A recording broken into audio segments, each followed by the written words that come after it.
Okay, good now. Ooh, that's a lot better. Okay, so about a year ago, Tara came and approached the city paper and was like, hey, I kind of want to put together a panel so we could talk about how Black communities are represented in Pittsburgh. And so we're like, okay, we'll do this. We'll put it together. And fast forward to now, and we have this whole room filled. So thank you again for everyone coming here tonight.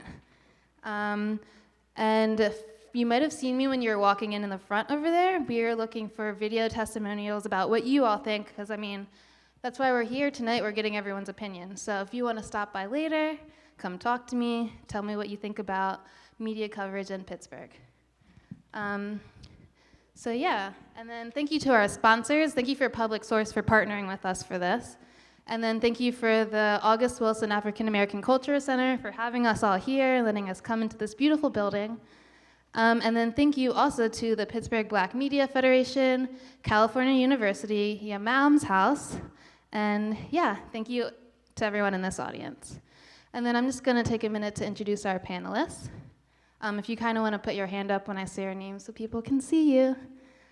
J. Thomas Agnew, there he is. Brian Cook, where is Brian? Oh, over there, okay, he's against the wall. Latrell Crittenden. Oh. Then we have Kia Hart, right there in the front. Lynn Hayes Freeland. Oh, over there in the red. Tereneh Idia. Where's Tereneh? Oh, did not see you. Brentin Mock. I don't know why I keep looking over there. Sarah Honey Young, right here in the front. And then, of course, Tara Fay Coleman. And then Jourdan Hicks will also be the other moderator for tonight. She's the second Jourdan, so don't get us confused. All right, thank you. I'll pass it over to Tara.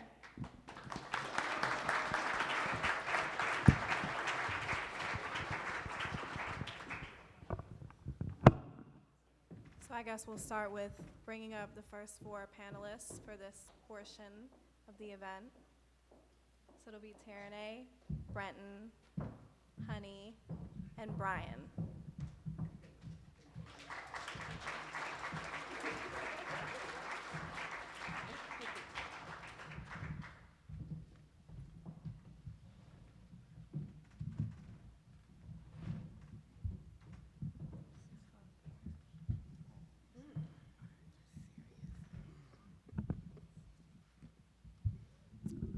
Okay, so the first question that I want to start with is, how do we discern how much misrepresentation has to do with racial bias or just media being completely disconnected from the people and the communities they're reporting on?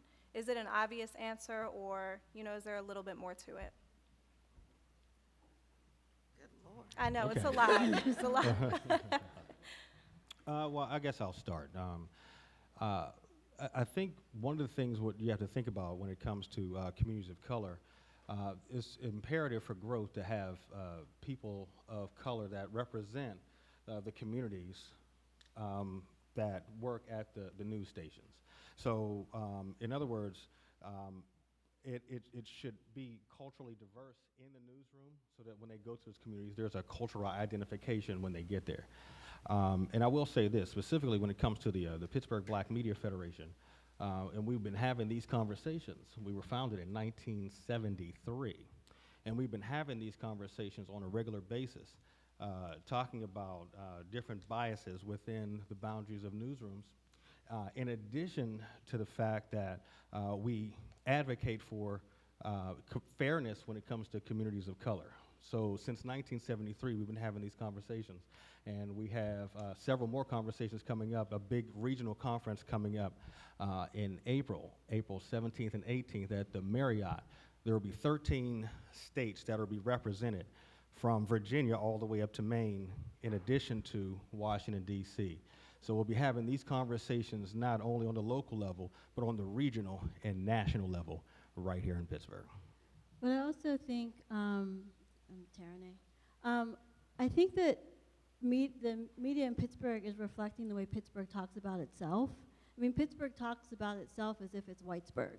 Pittsburgh talks about itself pretty much eliminating every other culture except for whiteness. It talks about Pittsburgh in terms of pickles and pierogies. It talks about Pittsburgh being 200-some years old. It erases indigenous heritage. It really is very narrowly scoped in how it talks about itself. So it's no surprise then that media is reflecting that. It's not responsible, it's not accurate, you're not telling the whole story, but this is the way Pittsburgh talks about itself. Pittsburgh talks about itself as if it's a white city. So the maps that don't have black neighborhoods on it, all that stuff, that's just a reflection of how Pittsburgh deals with itself. And we kind of adopt that and then put it back out to people. So then we have to make a point of saying, oh, guess what? There's other people here in Pittsburgh, and it's like someone has to make an exception. And even the word diversity, I have a problem with the word diversity because it's white centering. It's not about diversity, it's about reality. We are a multicultural community, we always have been, and unless we keep going down this path where we're not bringing new people and only attracting white people, then we will always be a multicultural city. So I just think that we have to look at all the different parts that are being, that play into this really narrow, whitewashed, Whitesburg story that keeps getting told. Did anyone want to add anything else? Yeah, I will. I'm Honey, by the way. Can you hear me? Oh, okay. I'm actually not a member of the media, so I really am glad to be a part of this. I've taken photos for City Paper, but I don't consider myself a media professional. But I am somebody who has sought media coverage and who is literally a part of the community in Pittsburgh. I think that when we talk about bias, and is that a factor, it's kind of like when people say, well, it's not about race, it's about class. Those two things are all packaged together. I don't think it's even worthy to try and separate whether there's bias. There absolutely is, because there's bias in our society. And I think that I lovingly critique Pittsburgh. I'm not from here, I'm from New York, but my whole family is from here. I have to tell people that because they don't like outsiders talking about Pittsburgh. Pittsburgh is very sensitive about critique. I was a creative director for a publication called 1839 a few years ago. Unfortunately, it does not exist anymore, but it was a pilot project of KST and Heinz Endowments. My cousin Damon Young was an editor of that, and a lot of it was framed around why Pittsburgh, and the conversation was, why are you here? Why did you stay? Why do you want to leave? And a lot of the pieces, and all of our writers were Black, by the way, or people of color, and the critique, the comment section to anybody who had any kind of critique for Pittsburgh, and this was very measured, intelligent, well thought out critique. It was so ugly, and that is just something I've noticed over and over. When anybody ever wants Pittsburgh to be better and has a fair critique, they're attacked. It's kind of crazy. So I think that we have to be honest with ourselves about what Pittsburgh looks like, what our society looks like, and how that reflects in our coverage. And we have to be honest as well about making Pittsburgh better, and I think it goes back to what Tereneh was talking about as well. So that was a really hard question to start. But yeah, Brentin? I'll just say, I've worked in several cities and several media outlets in several cities, and I can say that this question is one that is asked everywhere I'm at. It's a problem in every city and throughout the United States because it's a uniquely American problem. But I don't want to lump Pittsburgh in with all other cities because Pittsburgh does have a very unique racial segregation problem. This is the whitest metro in the United States. And so there is a correlation between the way that Black and white people and even other cultures are kind of segregated and spatially laid out in the city, and how coverage is also segregated along those same lines.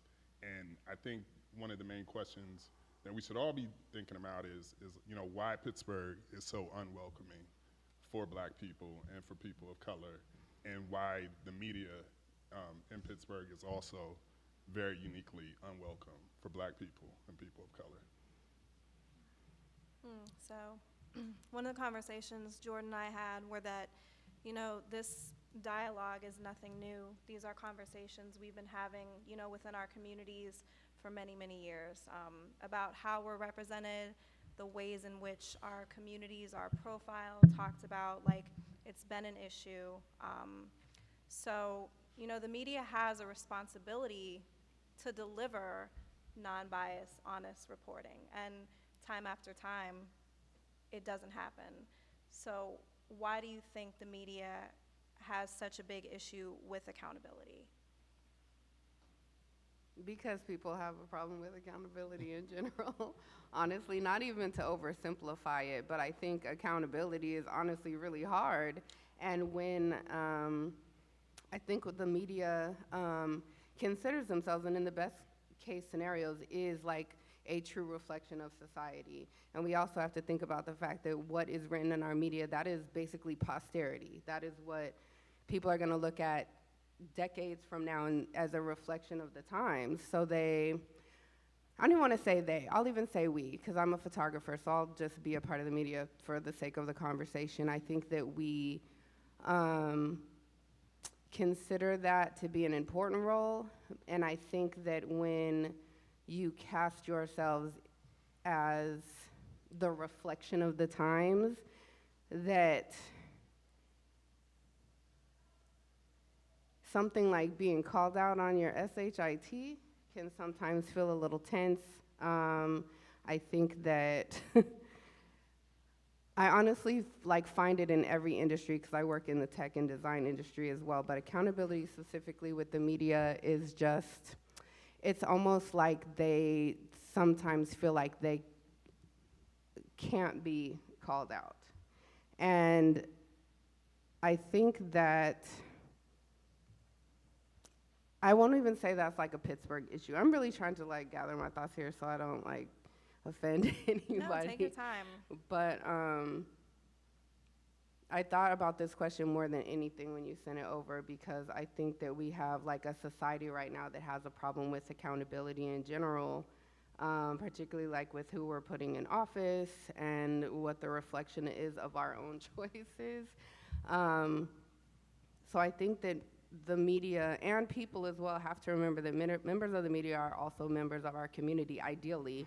I also don't think that the media should be covering communities that they're not either a part of or don't have a relationship with.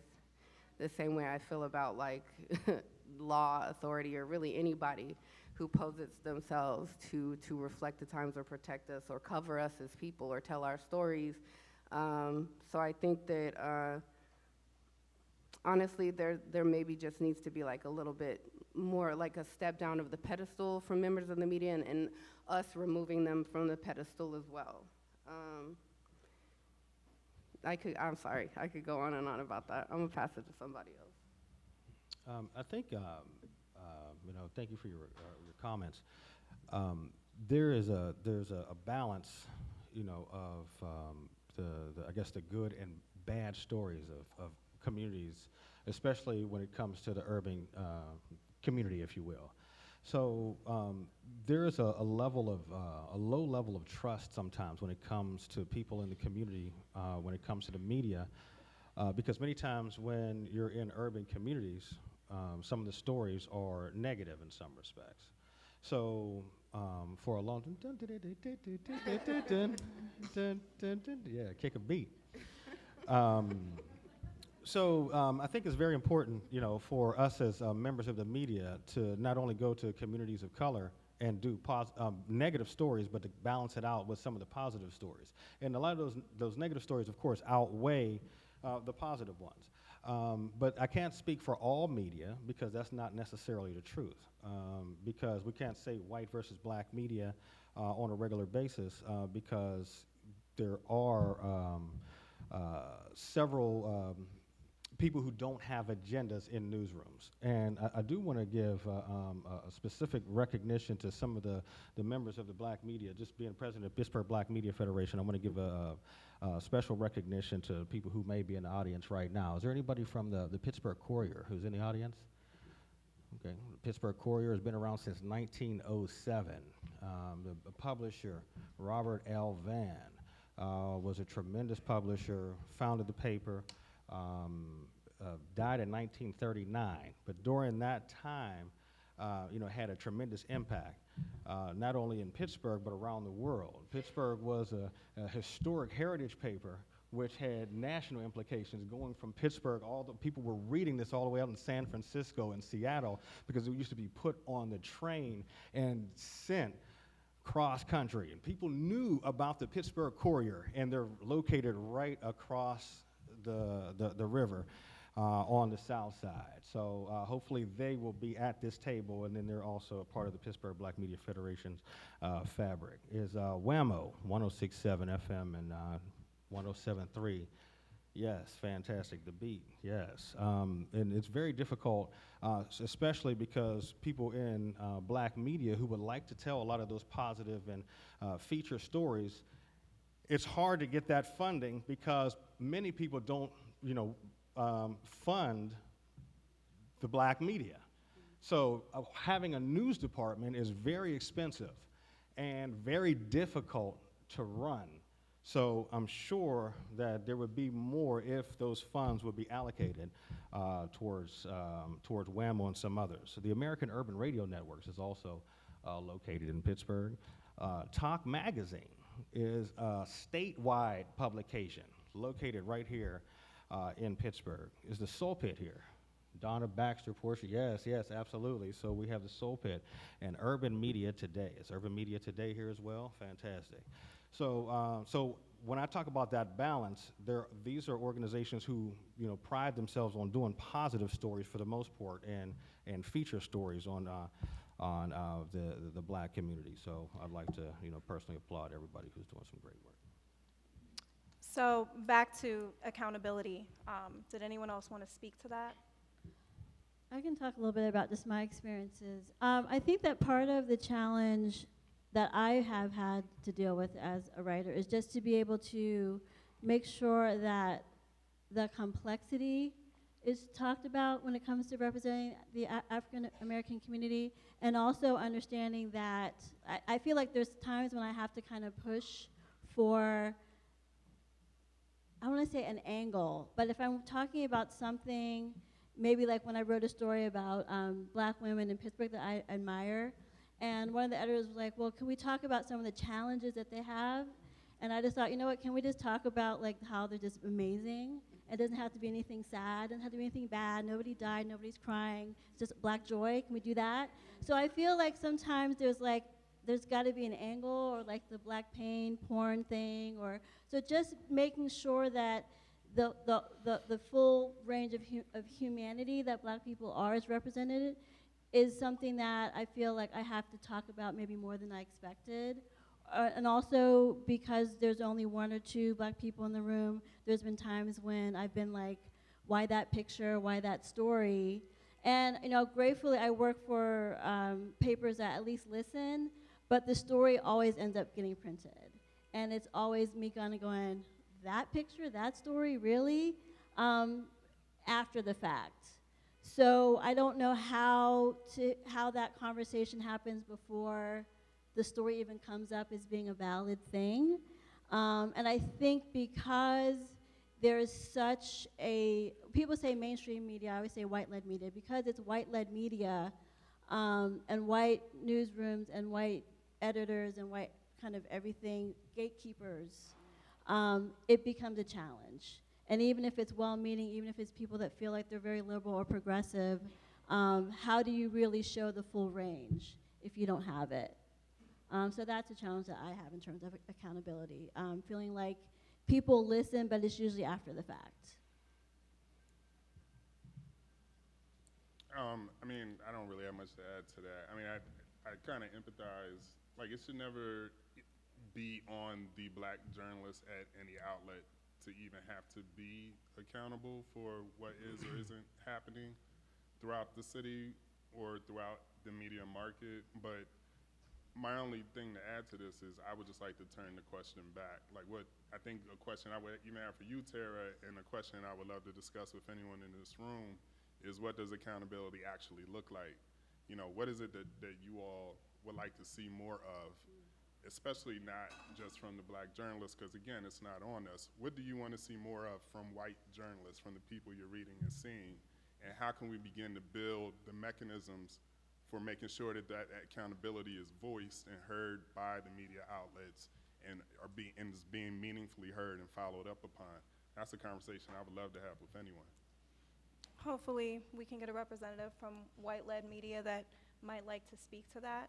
Brian, to your point about all the, incredible Black-led publications we have in the city of Pittsburgh, I've spoken with a lot of people who feel as though there's sort of fragmentation in terms of outreach. I know when you and I talked, I was in disbelief that I had not heard about the work that the Black Media Federation is doing.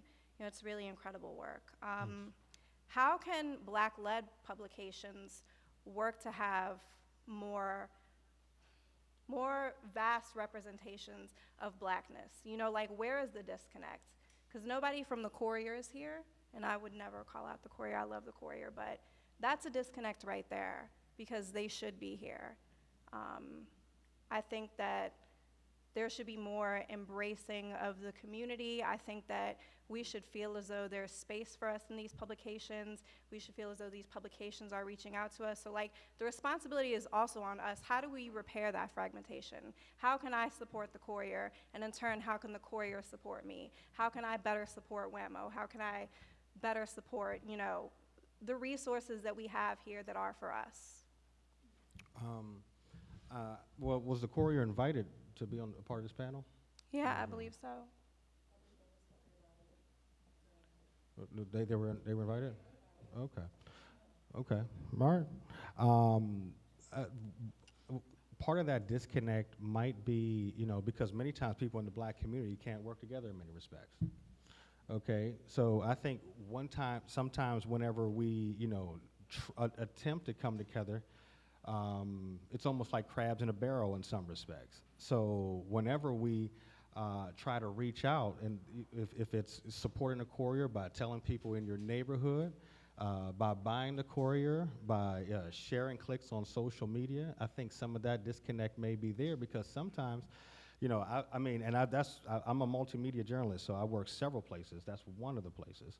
But I think when it comes down to it, I think it's more so about what are we doing in our community and what are people doing in the community at large to support them? What are those things? One of those things, again, would be making those purchases. Going into schools and it's almost like reach one, teach one.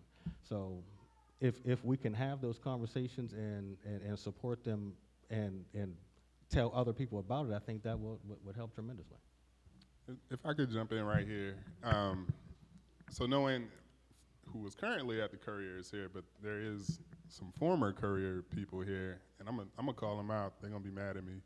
But no, in all love, when we talk about this connection, when I was a student, a journalism student at Pitt, one of the first people who reached out to me from the Courier was Sonia Toller, who is in the audience. She was my first connection off the campus to the community, the Black community media, and she totally engaged me and helped get my foot in the door in terms of working with the Courier and working in Pittsburgh. And right after, at the same time, right after Sonia Toller reached out to me, Connie Portis, who ran Renaissance Publications, also reached out to me while I was in college. I actually did a poor job as a Pitt student trying to reach out to the greater Black community, but these women reached out to me. So when we talk, I bring this point up to say, when we talk about this great history of Black media in Pittsburgh through the Courier and WAMO, we often talk about this from a very Black male lens, right? We talk about Robert L. Vann, we talk about Rod Doss, and we talk about all of these men who have led. I don't know if this has anything to do with fragmentation and all of that, but I do know that Black women have been doing really great work in Pittsburgh in the media market. It was Black women who brought me in, and I'm forever in gratitude for that. And I think if we lift up more Black women as creators, as writers, as journalists, Tereneh, Honey, I think you probably will see more of a connection throughout. But anytime you muffle Black women's voices, you're not going to have a full and holistic picture anywhere.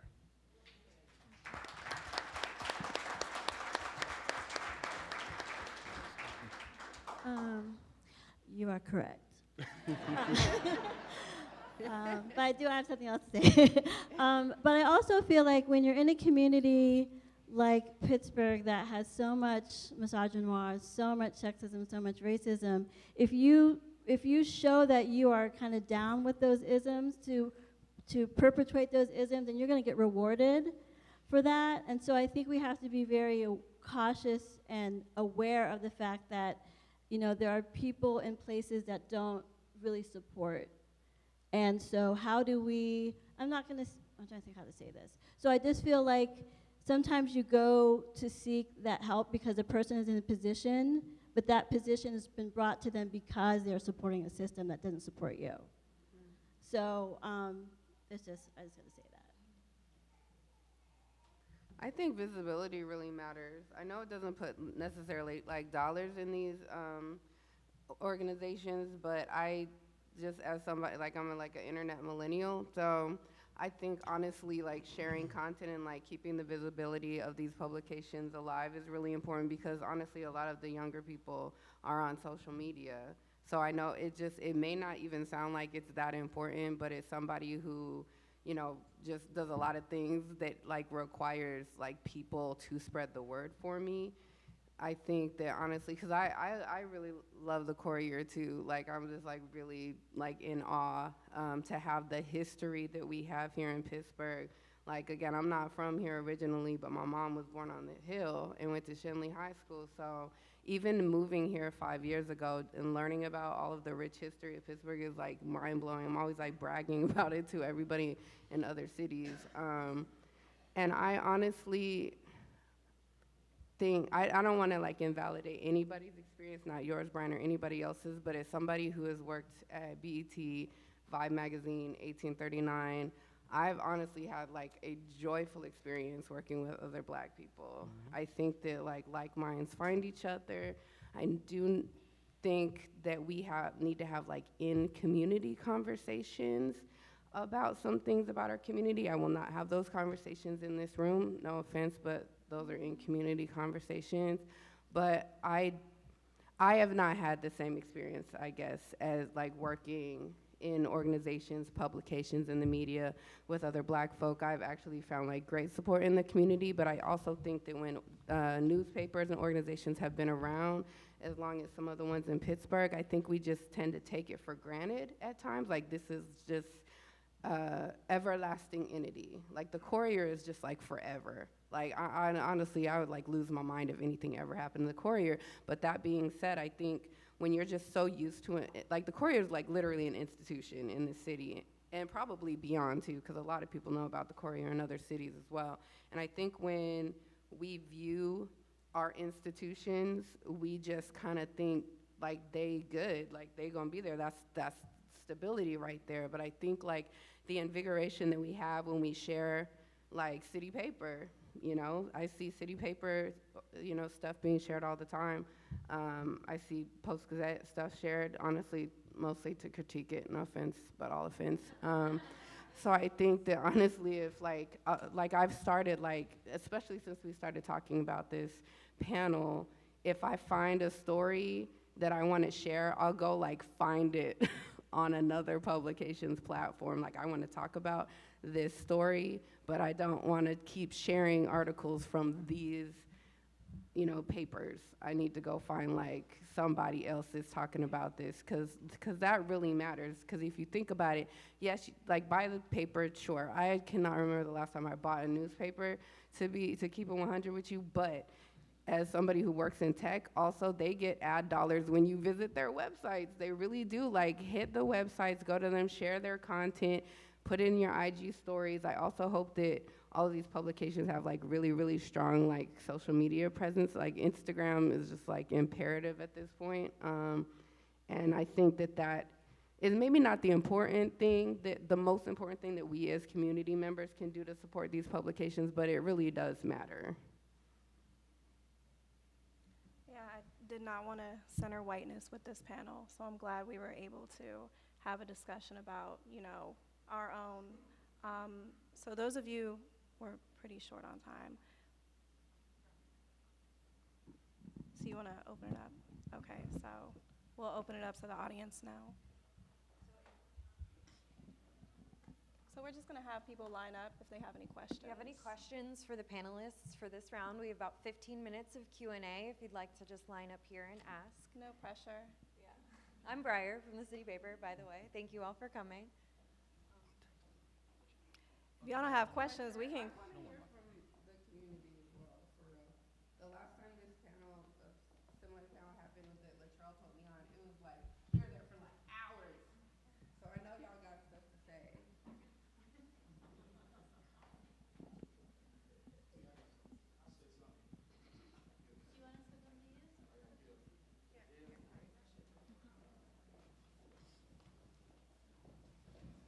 Thank you. I appreciate the opportunity.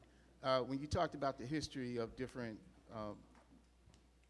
media here within Pittsburgh, especially with the Pittsburgh Courier, one of the things about the Courier is that the Courier became very popular when it did because black people, Negro folks as we were called back then, were engaged in a mass movement, a mass struggle to dismantle Jim Crow. And the Pittsburgh Courier led the charge as a premier form of black media. A lot of people don't realize this, but Malcolm X himself used to write articles that were posted in the Pittsburgh Courier. And the Pittsburgh Courier served as the inspiration for Malcolm to start Muhammad Speaks as an independent media outlet. The bottom line is the media today in 2020 needs to take more of a very strong advocacy position in terms of social justice issues for the community to really rally behind it and support it. We have to do more than just feature articles that deal with etiquette or deal with social grace, right? Or that deal with how we can fit into the system just a little bit better, even as the system continues to push back and reject our people collectively.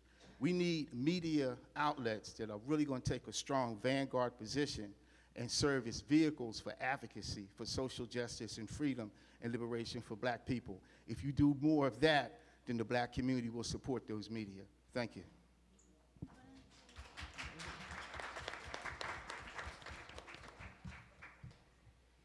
Does anyone else have a comment? I'll come to you. Okay. You say your name.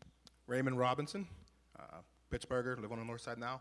How do you all feel the influence of the corporatized media or these conglomerates, so you don't have singly owned publications as much anymore?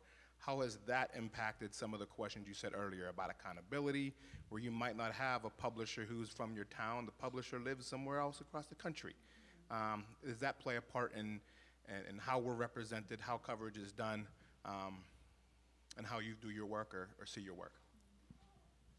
As a person, I worked in national radio for 14 years, and I've seen there's been a cataclysmic shift over the years of how the media, especially being more national or cookie cutter, has influenced a nation. So at one point, in radio at least, and in television is similar, but in radio, it was called Clear Channel, which is now iHeartRadio. At one point owned 87% of the radio market. So then at that point, no matter what, in that hub, they could send it the same message out to 400 million people across the country. So I think many times the problem is that the localization of media has gone away to the point where there's no, the community isn't as connected as it once was. Like the Pittsburgh Steelers, but years ago, I'm just using this as an example. L.C. Greenwood, at one point, we had a great interview, and he said years ago we had one radio. Okay, so it was just one radio in the locker room. Everybody got dressed, and everybody was on one accord. Okay, one radio. Now everybody has their headphones on, listening to different things, but at the same time, again, you have this hub that's sending stuff out to everybody. So syndication is killing a lot of the localization and the togetherness of the communities. So it's good to get back to everyday reporting on a local level. And earlier, when I was saying about Black media, the Pittsburgh Black Media Federation, we represent everybody of every media organization in the city of Pittsburgh and in Western Pennsylvania. And these are the conversations that we have all the time. So we want to get back that localization so we can be together again.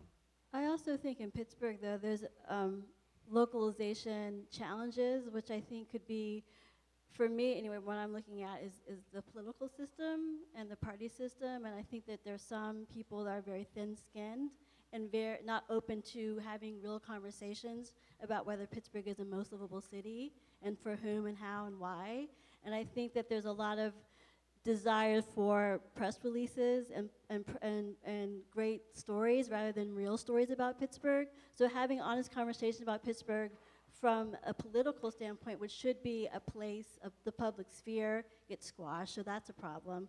And I also think that the foundations kind of act as a corporate structure in a way, so that how and where and who gets money and what gets funded and what stories get funded also is also a challenge. So I think that Pittsburgh media is fiercely local, which is great, but there are some challenges to that because people are afraid to speak up and speak out because they're afraid their money will get cut, because they're afraid they won't get invited to that city hall meeting or to that meeting. So yeah, there's pluses and minuses. There's challenges.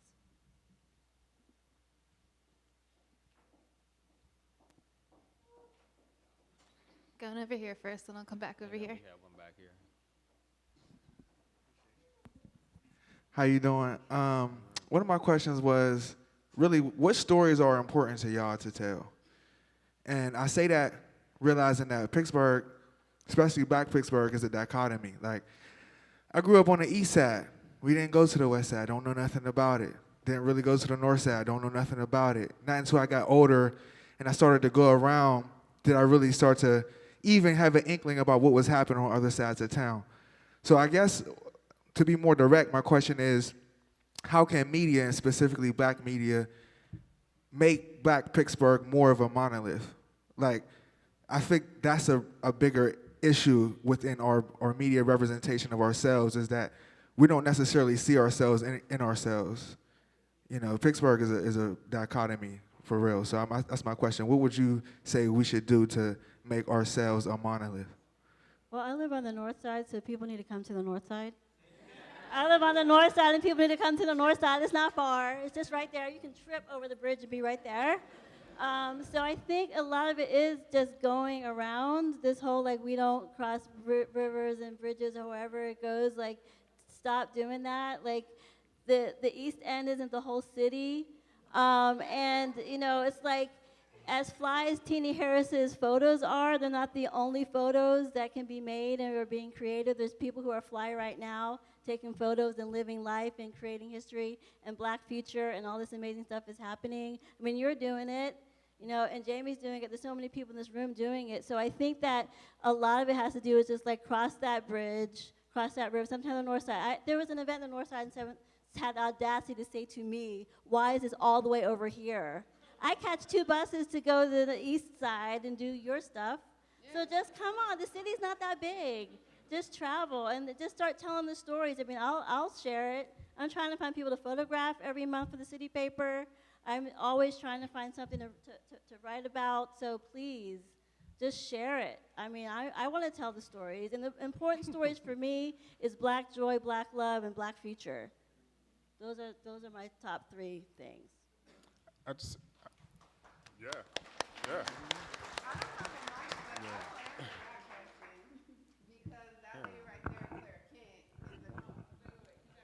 Oh, thank you. I was like, no, I don't, girl. Okay.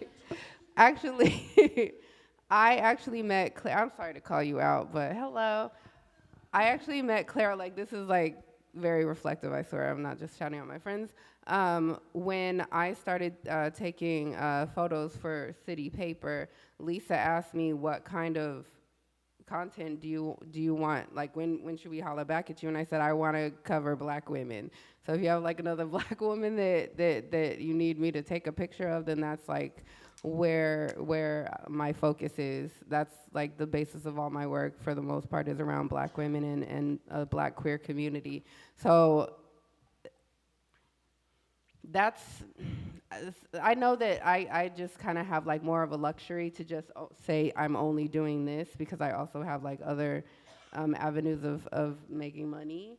And I know that there's like a lot of members of the media and a lot of photographers as well that can't just choose, like, I'm only taking pictures of Black people today. Like, I totally get that, but that's definitely where my passion is. I don't know anything about East Side, West Side wars, sorry, but I think that honestly, anybody, just media makers, creatives, anything, like the funding stuff here is really dope.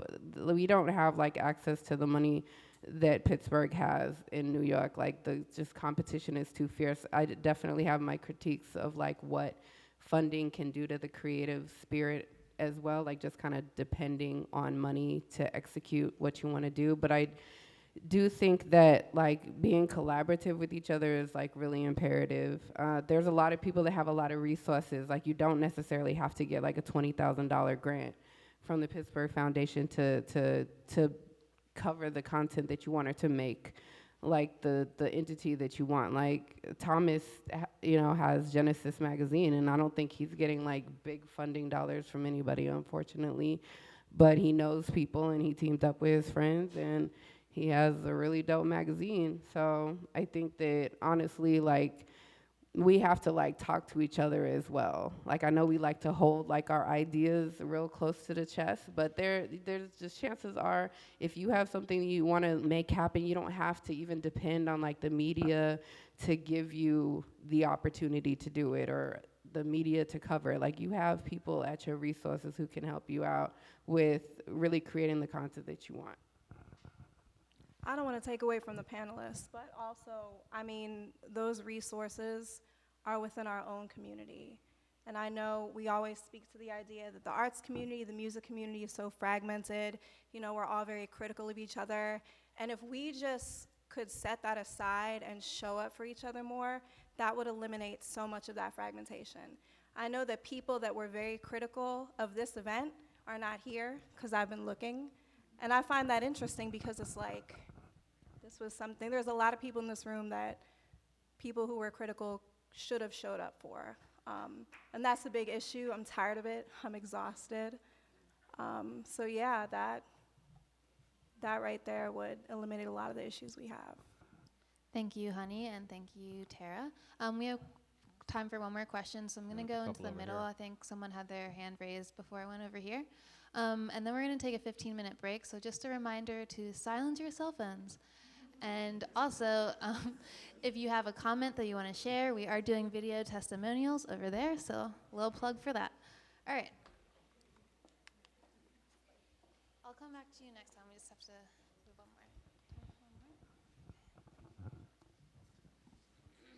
more. Hi, I'm Alexis Johnson. I work at the Post-Gazette. I wanted to comment on, I wrote down what I wanted to say, because I don't want to ramble. But I just wanted to comment on the disconnect that you said, and between the reader and the publication. And I've only been working in media full-time for about 3 years after getting my master's, but like I said, I'm currently at the Post-Gazette, and it's no secret that we got kind of a bad reputation around the city, right? And that's not to say most of it isn't warranted, but I think a lot of that disconnect between the news and the consumer comes down to media literacy. And there are a ton of people who don't know the difference between news and editorial, or a factual article and an opinion piece. And not only that, but who those pieces come from, where those calls are made. Those are totally two separate parts of the newsroom. And a lot of consumers don't know that. They just see the publication's name on an article, get quick to sharing and reacting. I've always said that media is the only product that 100% of people consume, but only a small percentage know how it's made, how it's formed, how it's packaged, how decisions are made, how photos are chosen, et cetera, all before it comes before your very eyes on your TV screen or on your phone. So I think us as journalists need to do better, a better job of being open to the public about the process of crafting a story to create that understanding, and also for the public to be more responsible readers and stop sharing stories on Facebook that are 3 years old. Or just click the link, or go crazy over a headline that's from a publication that's not a verified source. So I just think it is a two-way street, but a lot of that disconnect just comes from the fact that, I mean, I know a lot of my friends, or we get, you see it in the Facebook comments all the time, why was this photo chosen? And it's like, because it was in our archives and we sent our photographer out to the scene and this is what they shot. Like, it's really black and white, it's just that simple.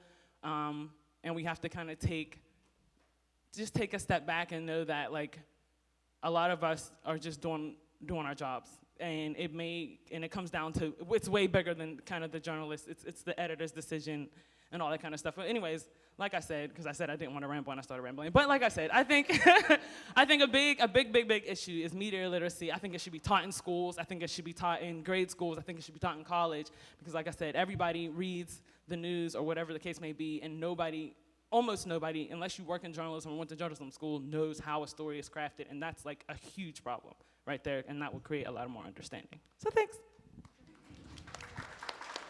Well, that's fantastic. And that's a great point. I'll just respond as you go to the next person. Many people don't know, the process, and we as media professionals, many times we're under 22-minute deadlines, to get something on the air or to hit a deadline to go to print.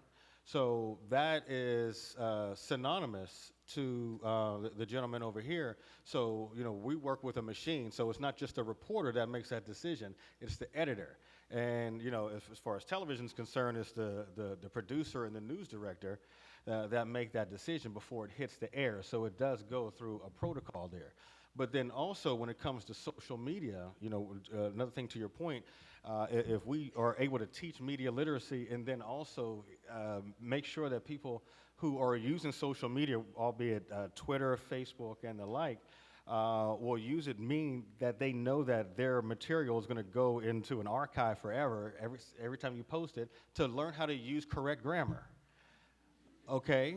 It makes my forehead hurt in the front when I read social media sometimes, with watching horrible grammar. That's etched in history for eternity. So I think we need to make sure that we educate the next generation, because it's going to overtake our business in the next 15, 20 years.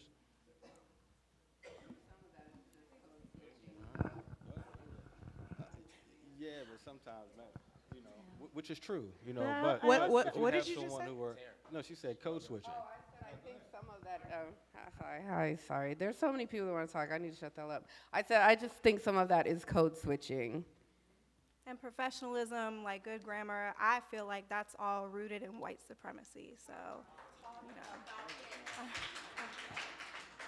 I wanted to make a point to the young lady from the Post-Gazette. I wanted to kind of piggyback off of that about how it is bigger than the person who actually writes the article or whose name is attached to it. There is editors and producers and all those things.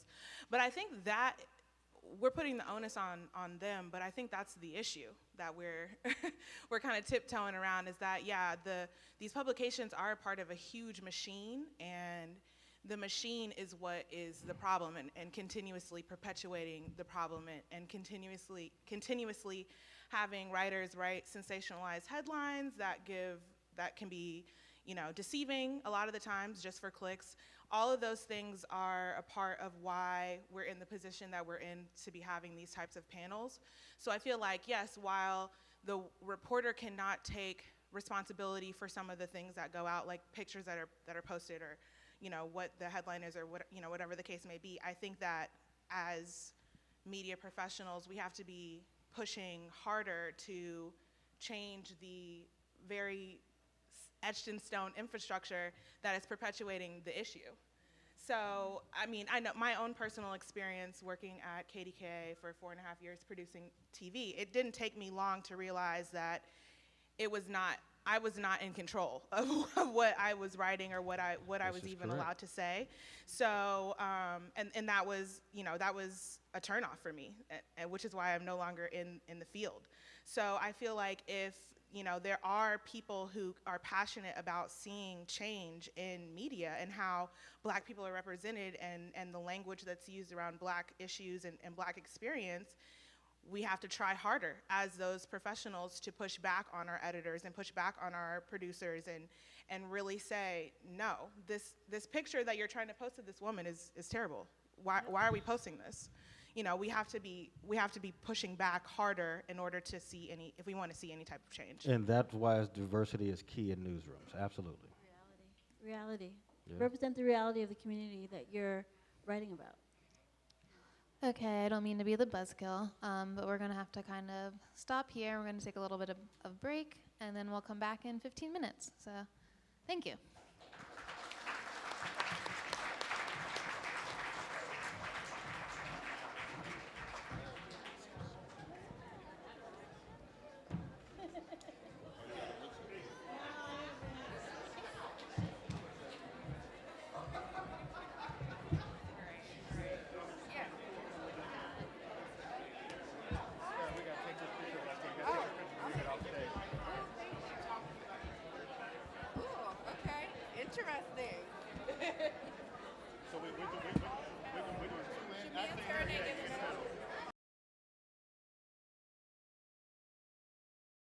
Good evening, everyone. So for the second part of the panel, I think it's important that we discuss the framework from which we hope that you will be listening and understanding the information that the panel has to offer. So has anyone ever played the game Two Truths and a Lie? So we're not doing that, but that's a good place to start. So for you tonight, I have a fact, a question, and a recommendation. The fact is that although we are having a panel discussion around blackness and how it is represented in the media, race is a human-made construct. It has no scientific or biological basis. It is completely made up, and it's been completely made up to validate and justify the brutal exploitation of other human beings for profit. So that's number one. The question, and this is specifically for my brothers and sisters in white-led media, white legacy media, I need you to ask yourself a question. And that question is, what are the ways, or have your stories, your career, or the perceived identity of your newsroom, so the social justice newsrooms, the progressive media platforms, what are the ways that you've benefited from the construct of race and associating Black people and Black life with victimhood and inferiority? Right. Yeah. And then my recommendation is that you check in with yourself. Most likely there's going to be something that is said this evening that is going to bother you, and the body never lies. So if you find yourself picking at your nails, if you find yourself shaking, if you find yourself clenching your jaw, that would be the moment that you need to take notes and figure out why you are reacting that way. It will most likely be in a reaction to something that someone says or the way that someone answers. So that way this evening when you go home and you're in the comfort of your own home and your bed tucked in, you can go through those things in your own safe space. But also don't let yourself off the hook, because guilt does nothing, and a bad attitude does nothing either. It changes nothing. And so with that being said, we're going to jump into the panel. So we heard a lot from the former panel about representation, about the way that grant funding structures are set up, the way that media organizations operate. Latrell, who is one of our panelists this evening, wrote an amazing report called The Pittsburgh Problem, Race, Media, and Everyday Life in the Still City, where he reported that reporters of color within Pittsburgh have a much less quality of life, both inside and outside of the newsroom, that the overall representation of African Americans is poor, that newsrooms are not diverse, and that they do not foster an environment where journalists can openly express their experiences, and they very much lack diversity. So for the panelists, my first question is, what's at stake with all of this? If we don't get this right, if we don't figure out a way to solve these issues, what's at stake for our larger community, for the city of Pittsburgh? And anyone can honestly answer this question. Latrell, maybe we'll go with you first. I guess I'm gonna go first. That's an interesting question, because the reality is African Americans in Pittsburgh have been misrepresented forever.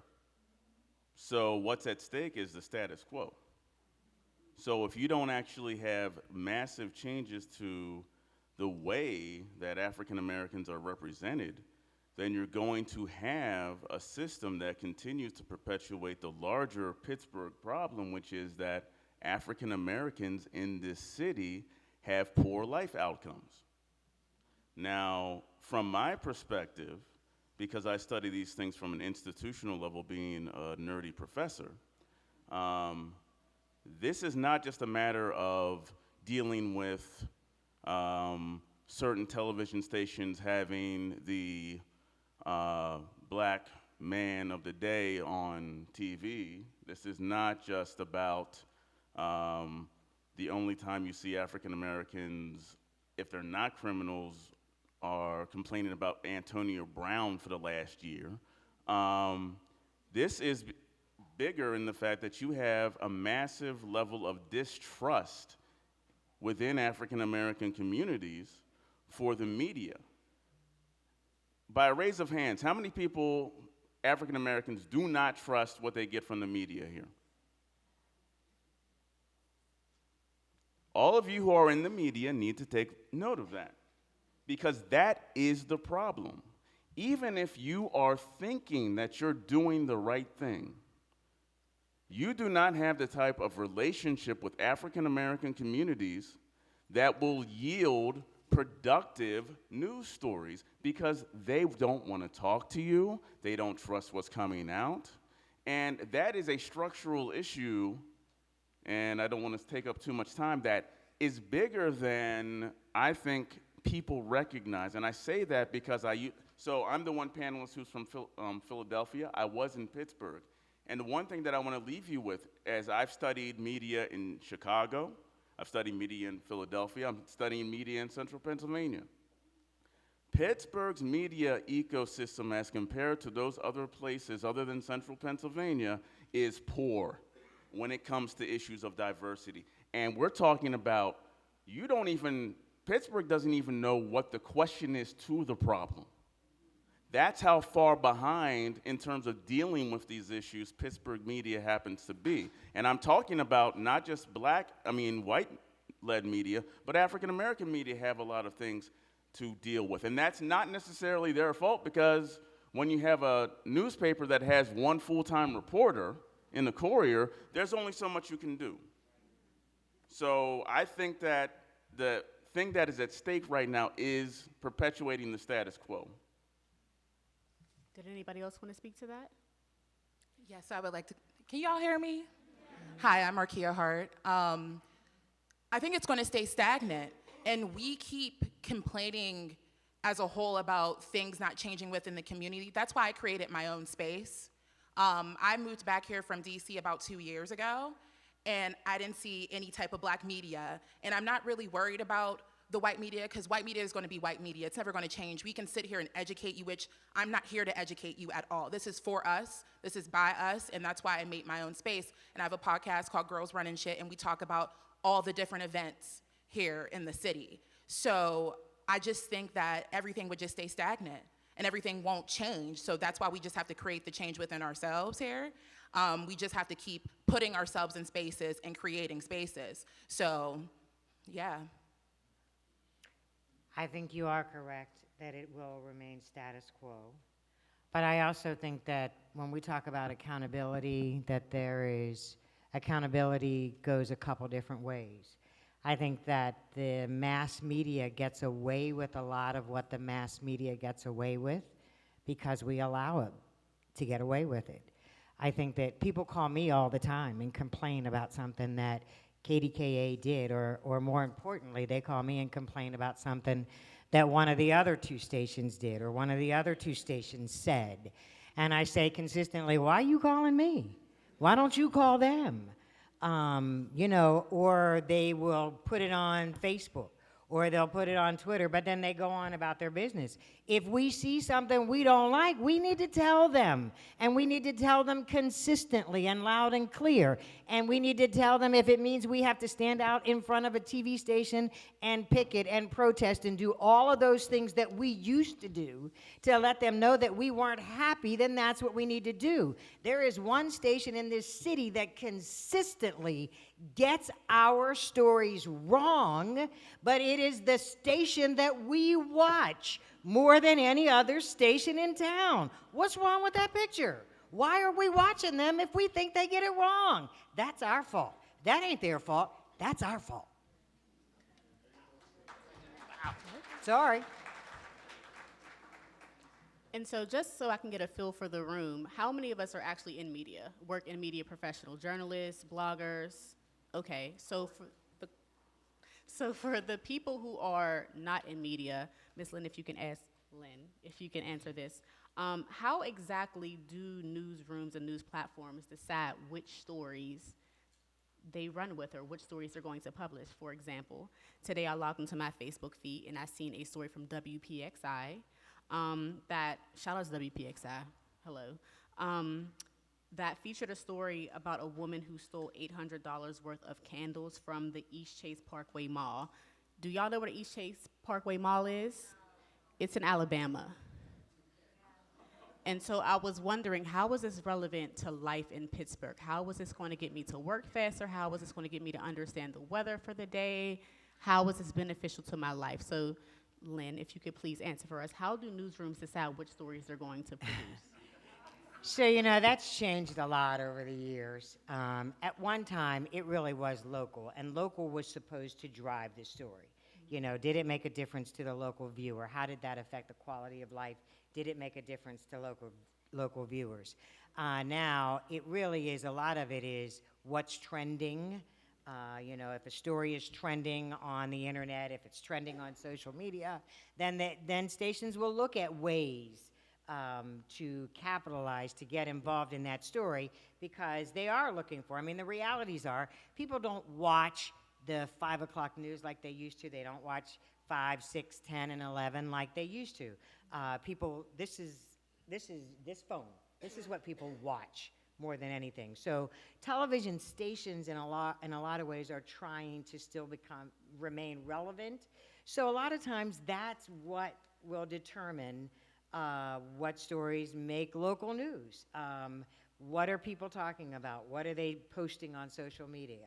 What are they retweeting? And that drives a lot of the decisions. I mean, there are stories of the day that are going to be big stories, but it's also what are people talking about? You know, what are the things that have the potential to be retweeted? What are people pushing out? What are the stories that are pushing out? You know, if you look at what's a lot of the things that are being retweeted, they're nothing stories. They really are. But, you know, if you think about it, the quality stories and the stories that affect quality of life sometimes are the ones that, you know, might get 2 and 3 clicks, maybe 10 or 20, you know, but the story about the guy who had sex with his dog might get, you know, 5,000, 5 million hits. And, you know, the realities are that's the nature of this business. That's just the nature of this business. So when we talk about news and what's important, and we talk about feature stories and good news, the realities are, as a society, we are voyeurs. We don't, you know, as a society, it's nice, you know, people say, y'all don't do good news anymore. That's because people don't watch good news. You know, if people were watching good news, we would do good news. People ain't watching good news.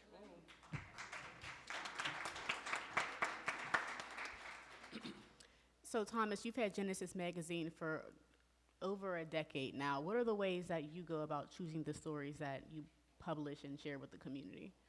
I just connect with a lot of people, do a lot of networking.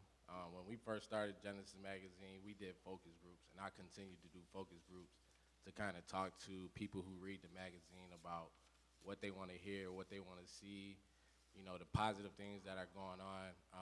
All the stuff that we publish on our website is all positive. I don't do any negativity. I don't have time for that. We don't have time to light down our community. Everything that I try to do, our staff does, is trying to uplift people. So that's kind of really how we do. You know, we just always trying to keep our ears to the people. I think that, you know, in media a lot of times, like, you know, we're talking about, you know, these weirdo stories and stuff like that. It's because people aren't even connected to the people who are reading. You know what I'm saying? Like, they're not connected to the people at all. They're mimicking what like a complex network does. They're mimicking what these people who have large following on social media, and they're trying to mimic it, and it's like you're watering down what you're doing. You know, a lot of the media in Pittsburgh is like straight watered down, you know, when it comes down to it. So it's just like, how are we connecting with people? How are we going into these neighborhoods, seeing what's going on, not only the negative, but like the positive, you know, and making sure that we reporting correctly, you know, making sure that we are trying to uplift people. I mean, what it is, it's just like, yo, yeah, this is, you know, the business. The business is to just try to tell all these stories, get clicks, to get views, to get whatever you can, to make sure that you get advertising. You know, for our website, I didn't even go after web advertising, especially in Pittsburgh. You know, most of the white people don't care about advertising on the black network. You know what I'm saying? So it's just like I had to start creating partnerships with people to do better content with people. You know what I mean? Like there wasn't anybody willing to give us thousands of dollars and do these different things. So I had to come out of pocket. I had to get creative with people. We had to really just get out there and see like what the people wanted. And, you know, from there, you know, our viewership, most of our viewership after probably year 3 came from Los Angeles, New York, and Atlanta and Chicago. So, I mean, that's kind of just telling of like who's paying attention to what. Like, are the people in Pittsburgh trying to, you know, support what's going on? Or are they trying to just, oh, you ain't got me in this. You didn't come to me and put me in this. It's like, support that. So you can't, you know, we need to support that so we keep seeing our faces. You know what I mean? Like, instead of going to look for, you know, white media to post our faces, like, why can't we just go together and support what we got going on? Like, Kia just had, you know, they were just at one of the breweries. They'd had a live talk. There was probably like 12, 15 people there that was there to really sit with her. I came there to sit with her because I wanted to make sure I supported her. When she has events and I can't get to it, I Venmo her, Cash App her $5, $10, whatever. You know what I mean? My young guys, Nigel, he does a lot of work over here at Point Park. He works with Ramo. You know what I mean? I make sure I come up to that man. I tell him that he's doing a good job.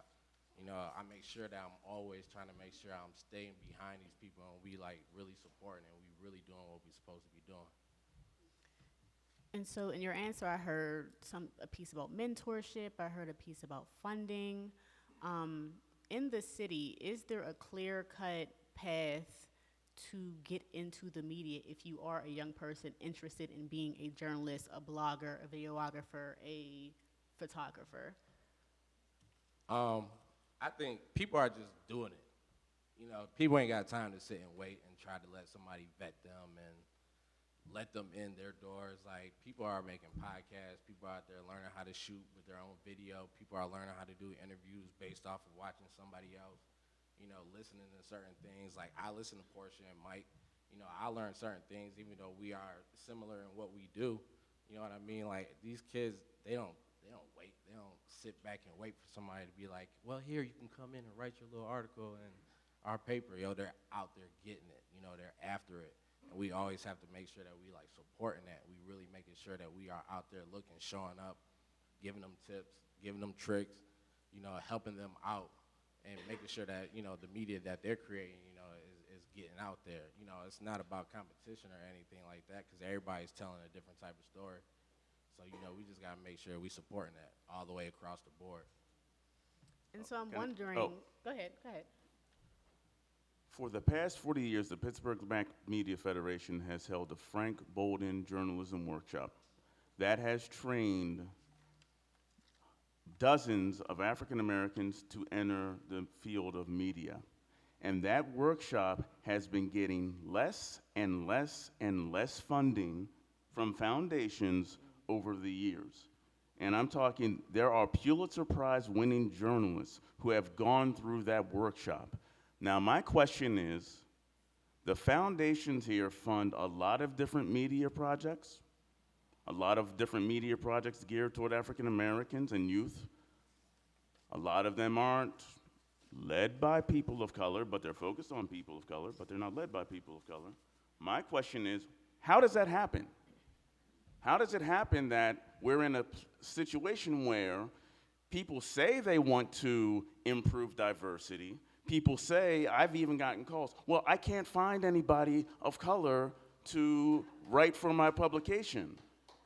Well, one, Have you contacted the Pittsburgh Black Media Federation? And then 2, are you investing in the programs that exist to train journalists of color to enter your newsrooms? And the final thing I would say about that is Brian Cook is a freelancer. Wendy Bell has a job. We need to also end this practice of hiring black people to be freelancers to do the work of covering communities of color and then saying, but we can't find a position for you to be a full-time staffer. That is a significant problem because those people are not in the newsroom on a day-to-day basis to engage in the critique that is necessary to change newsrooms.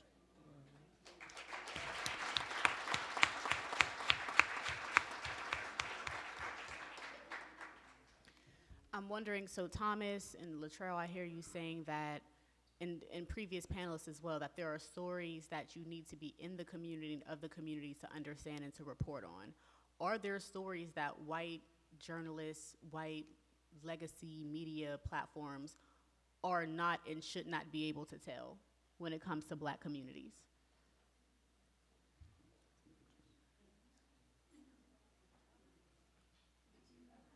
That's a great question. It really, really is. And I'm so sorry if I offend. No, I'm not apologizing anymore. I'm sorry. Yeah, sorry. There is stories that you shouldn't touch base on because I feel like and I have a podcast and we just met with someone that wanted us to come and meet with alumni and everything. And the school that I went to only has 150 black people. I went to Edinburgh University. Yeah, so now meeting with her and finding that out, that the school that I went to began at like 9,000 people when I was there, and now there's only 4,000 people. And they're trying to get us to come up there. And at first I'm like, we should take this opportunity. We're a new podcast. Like, we need it. And like, the girls were just like, well, if we want to do it, then we'll do it. And then after like doing some research and hearing some feedback, I just feel like we're being used to a certain point. So white people like to use us as like, oh, we're advocating, we're allies for black people. And then just if something was successful or anything, if they had a part in it, then they're just like, look what I did. Like, I helped these black people do this, this, and this. So no, I don't think that every story is for them. There's sources. I literally moved back to Pittsburgh from DC because I got a job at PNC in their multicultural department. And I was the person that, white people would come to and be like, is this offensive? If you have to ask me, then maybe it is.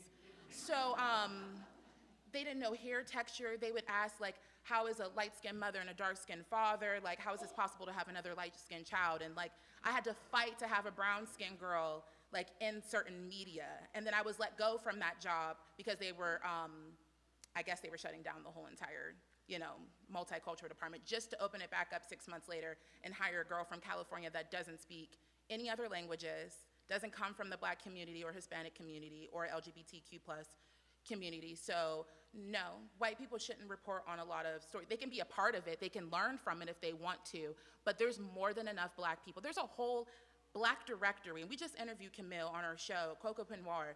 There should not be an excuse at all in this city to say that you can't find black people to utilize certain things. There's a lot of us here, even though they did write the article about how there's a better quality of life and everybody wants to get up and move to Atlanta or New York City, those kind of things. There's a whole damn directory that's geared toward us if you just want to know everything black.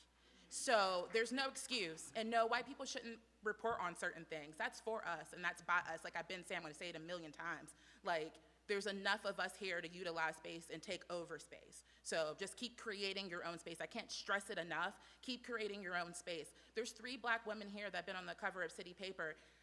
Tara, Inez, Clara Kent, and we're doing and moving things in this city, and y'all don't even know about it.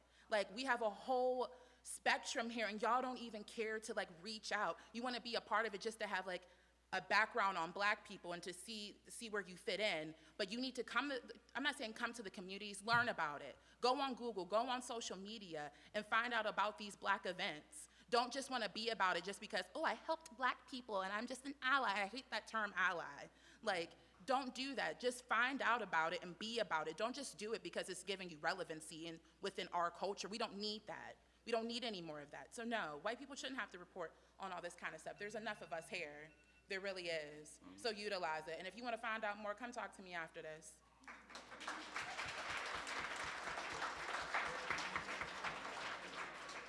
And the young woman that she just referenced is Camille Scantling. She's the CEO and creator of Cocopreneur, which is a directory of Black-owned businesses and all types of opportunities. And so I'm wondering, what are the conversations that we are encouraging our brothers and sisters in white media to have amongst themselves to change the cultures of the newsrooms that we're walking into? Thomas. I'm not having no conversation with them at all, for real. Like, I don't have no time to be trying to tell them to police themselves and figure it out. Like, I just don't. They're not putting money in my pocket. They're not putting money in my community. Just like you saying, people come out and check out and stuff. They're not searching for it. They're not searching for our events. They're not searching for any of that. Like, I'm just looking for, like, Black people to check my stuff out, check our stuff out, and support. I've always done a good service of trying to tell people outside of Pittsburgh about the stuff that we have going on and the interests and the things that we are doing. I know a lot of people outside the city, outside the state, that pay attention to a lot of things that, the Black people in Pittsburgh do. So, I'm not here for policing and asking them to sit down. Like, they are grown people. They could do that on their own, but, they don't really want to do that anyway. So it's just like wasting breath and energy to go up in somebody's job and say, hey, can you think about how you work with Black people? I'm good. Like, I don't know about y'all, but yeah, that's how I feel. The sad thing is, you're absolutely right. Media doesn't try. You're not even trying. I mean, the study that I came out, I spoke with people of color and a number of white journalists who basically said that if a person of color says, hey, here's a story, I'll get back to you. This story is problematic. Well, you're just being an angry Black woman.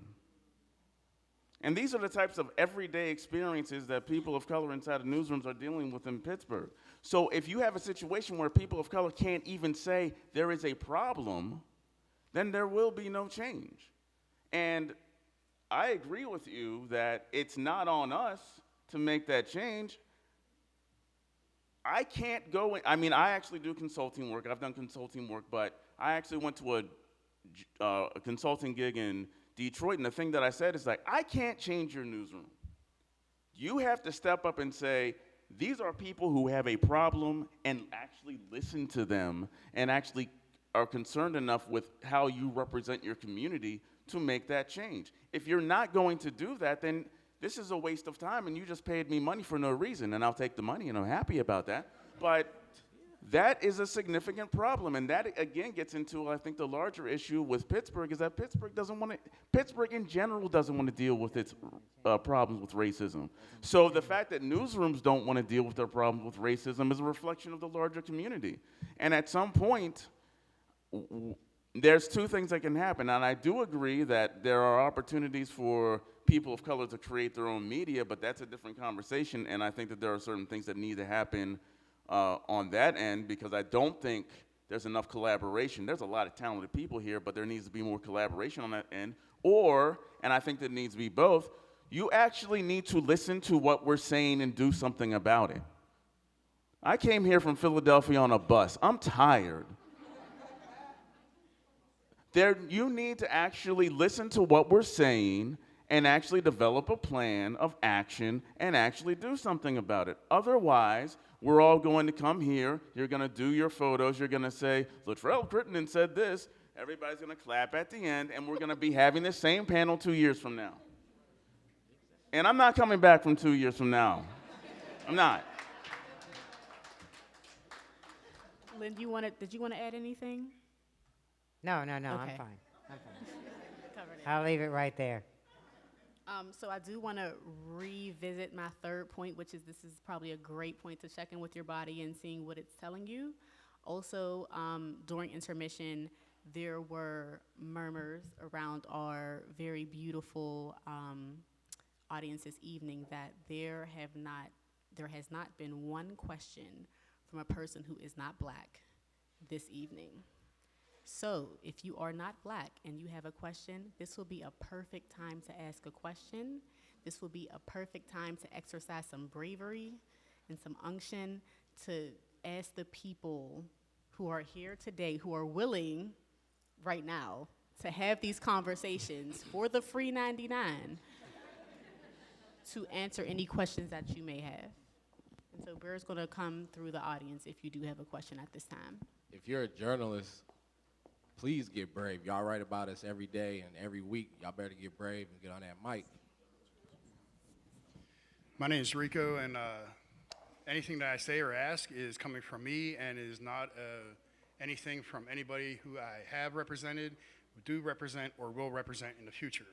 With that said, why is there not any black media print here when there is 3 Pittsburgh Black Media magazines and newspaper, and nobody from any of those 3 are here on the panels having this discussion? Such as New Pittsburgh Courier, Talk Magazine, and Soul Pit Magazine.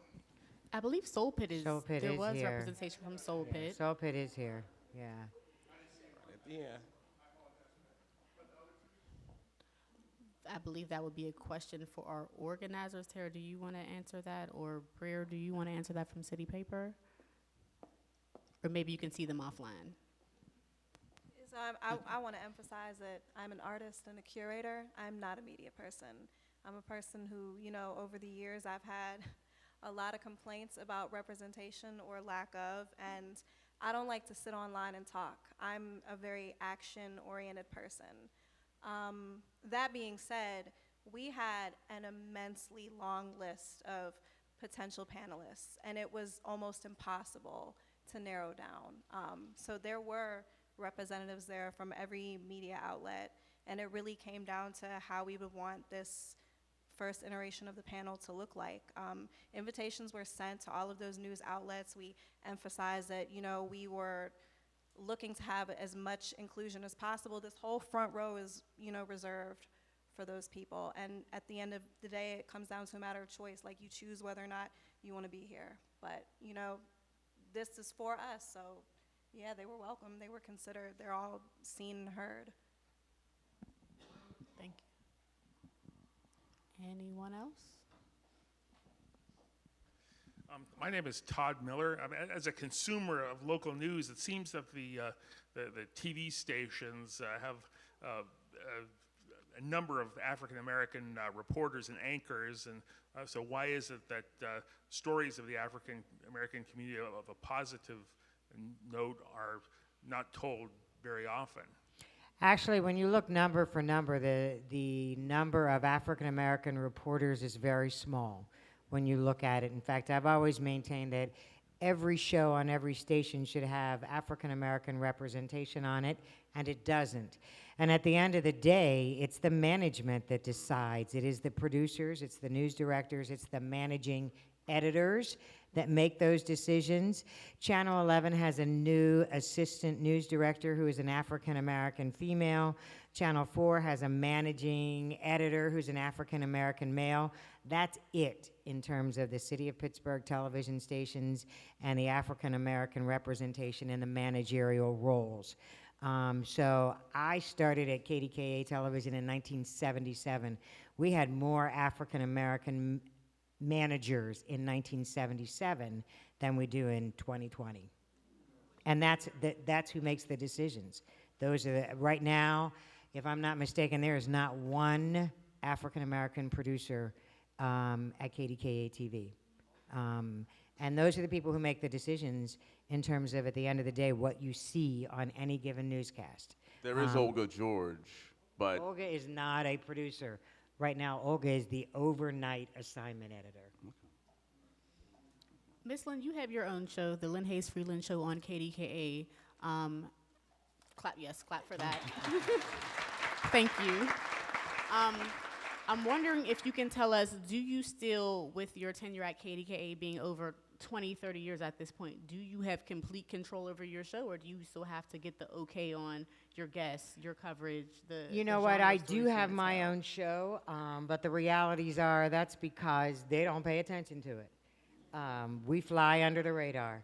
So I can do whatever I want on the show because nobody pays attention to it.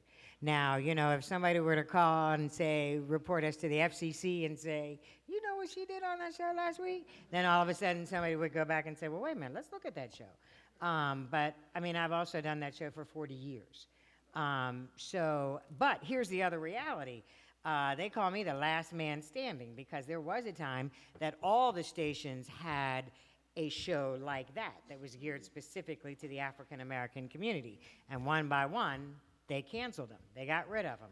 So we are the last man standing. And here's the other reality. I mean, for years, we were on KDKA. As of last year, they moved us to WPCW. So it's a chipping away of public affairs shows geared specifically to the African American community. And even though, I say people don't want good news, and I say that as a statement, but that is, you know, we deal with the things going on in our community, good, bad, or ugly, and that's what we get to do on that show, stuff that you're not going to see on the news. But I see where this is headed. You know, we used to air 3 times on Sunday, then it was 2 times on Sunday, then it was once on Sunday, all on KDKA. Now it's once on WPCW. Where does that look like it's going? And sorry. Let me just say this. When I talk about community accountability, has there been one phone call to the station to say, how come Lynn's show isn't on KDKA anymore?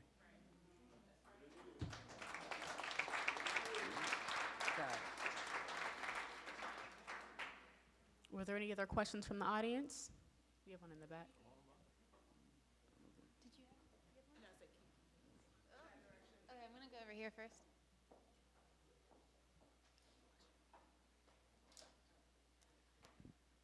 Okay, so I heard from all of you in different ways that there's this like horrible burden for you to represent in these places like the totality of the Black community, and people saying like, you're in the newsrooms, like, you know, you have to always challenge and ask for these things to be represented differently.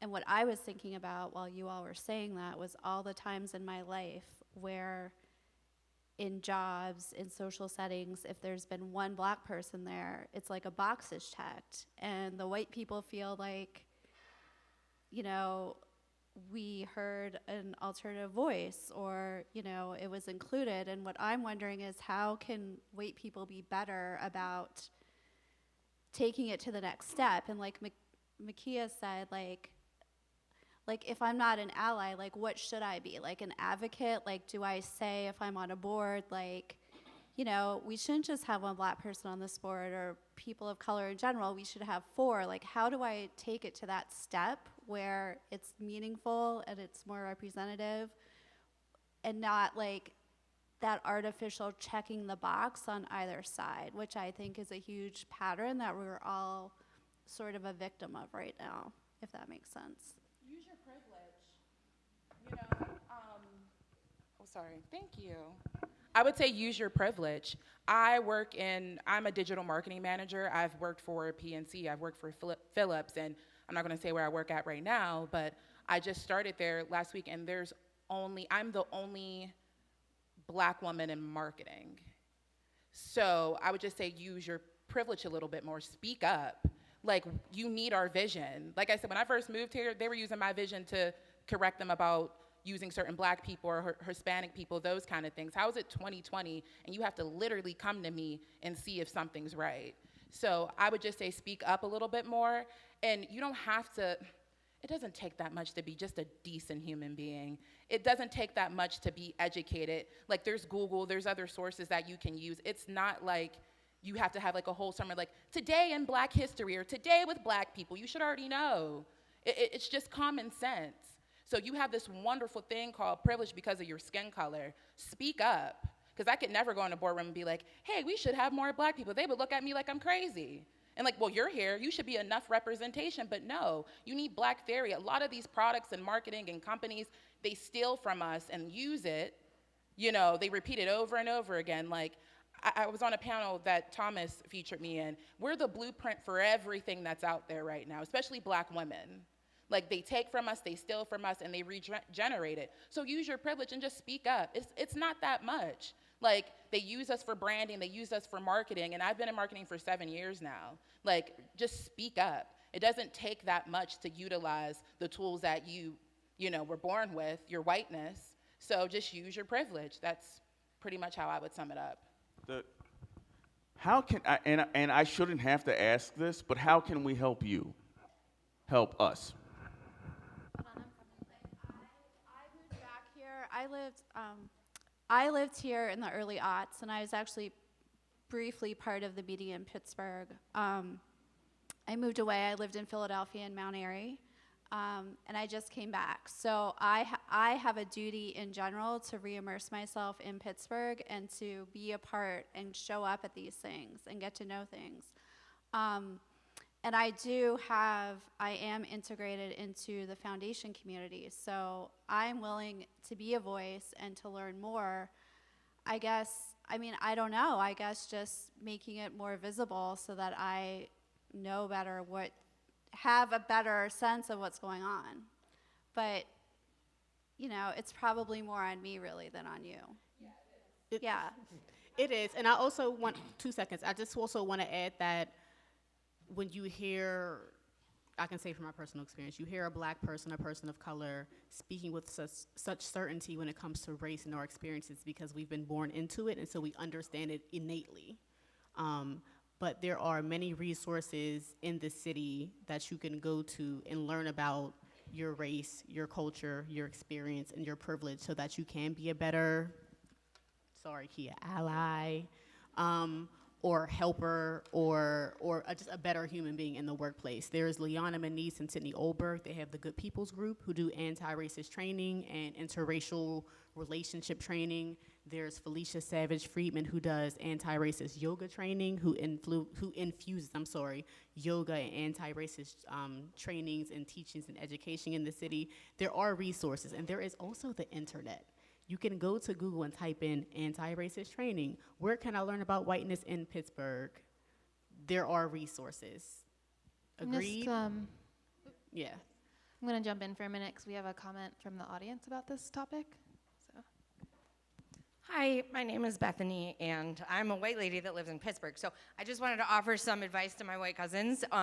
In terms of, this is super helpful because what I found to be really beneficial is just to ask, literally in every situation that we're in, because it's our duty to fix the problem of racism, because it is what we do, actually. But a really good way to go about it that I like is to say, is this board, is this group or whatever reflective of the community?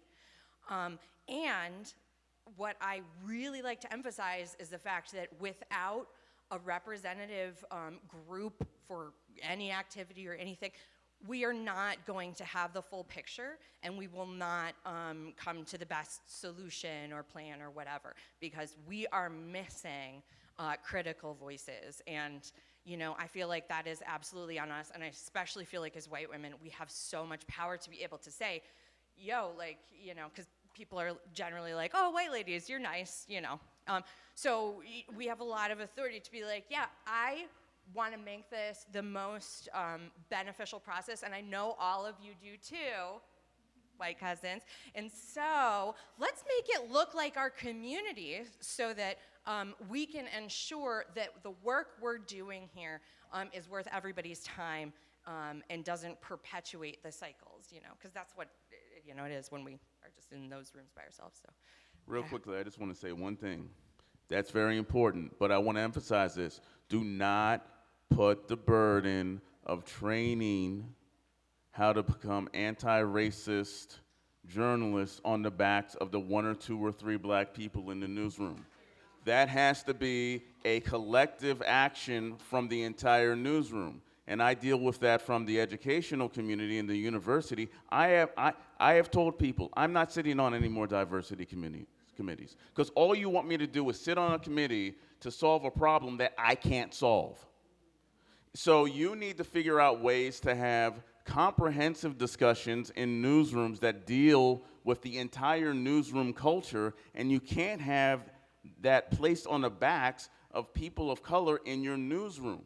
You should listen to people of color, but at the end of the day, those decisions have to be institutional and systemic throughout the entire newsroom. So if we're talking about, yes, we need to hire more people of color inside of newsrooms, but that's not going to make any difference unless you're actually, one, listening to those voices, and then two, actually developing a system to actually create remedies for change. Otherwise, all you're going to do is annoy people of color in newsrooms by telling them that they have to solve a problem that they did not create.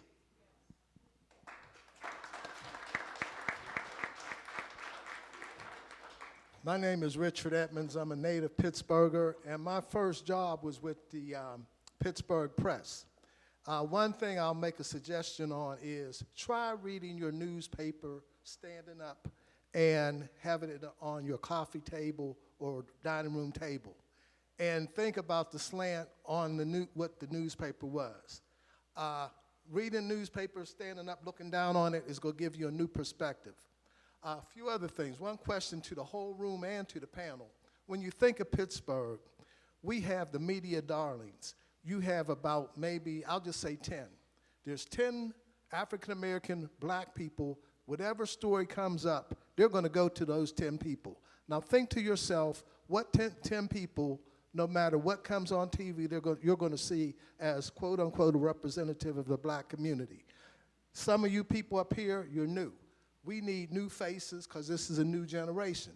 Another thing is, I'm a product of the 60s. We have black consciousness. I think we need to return to black consciousness. Reason being is black on black crime is a major issue. When we were in the 60s, brother man, sister woman, your mind was not on how to beat up or rob an elderly person. Another thing is, being that this is 2020, the election year, I think we need a unifying platform. For us, the second abolition of slavery, when you look to the penitentiaries, all of the black people that are in jail, that should be numero uno. How many thousands of black people are in jail that shouldn't be there?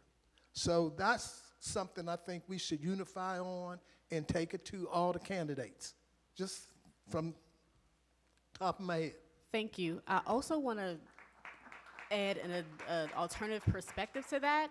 This idea on black crime. People get into conflict with people that they know.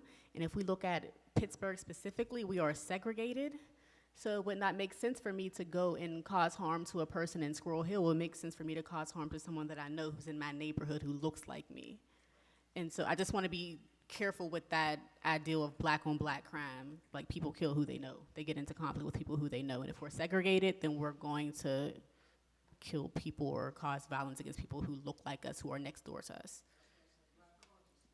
Okay. There's a few questions in the back, and there's one right behind you. Oh, sorry, sis. It's okay. Hello, my name is Alexandria Johnson. I am with Vibrant Pittsburgh, and as our moderator suggested, there are many organizations across the city who can address racial and ethnic diversity, and Vibrant Pittsburgh is one of them, so please see me if you would like any information, but I digress. So across here, you guys have brought up a lot of really good points, and I had to write down what I had to say because I will just keep talking and talking and talking. So here it is.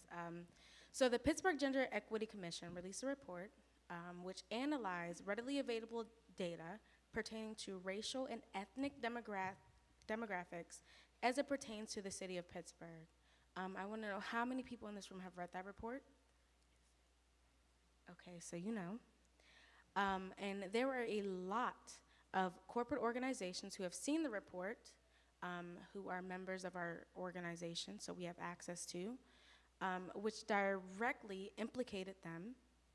And they are able to work and reply in silence because there isn't any stress from the broader community. And I have to stress the point that the majority of the room has read that report. So while we have anecdotal experiences with racism and gender discrimination across the city of Pittsburgh, there is a report that can tie numbers and can directly implicate systems across the city of Pittsburgh with how they discriminate people of color and directly, exactly, women of color and black women. And I find it imperative that the media and people hold them accountable for what it is they do and the services that they provide to the broader communities. So that's pretty much my comment, that we need to hold them accountable for what it is that they do. And as the media, I don't want to see this report die, because there's so many people and there are things that you report on every day that coincide with the data that they reported. We cannot let this die. And if there is not enough report, and again, I work with Vibrant Pittsburgh, where we have a lot of corporate members who are directly implicated. I have to say this because everything that the reports touched on are our members are directly implicated in the treatment of black women and people of color in the city of Pittsburgh. If we don't hold them accountable, then who will? So please, do not let this report die. Use your platforms for good. You have data, not just experiences of people across the community. Please use that as we move forward. So thank you. Thank you. We have room for maybe one more. One more. So I'm going to actually press back on that. We have room for two more. Who did you say? Over here they've been. There are two back against the window. Okay, thank you. Okay, you two will be last. Who wants to go first?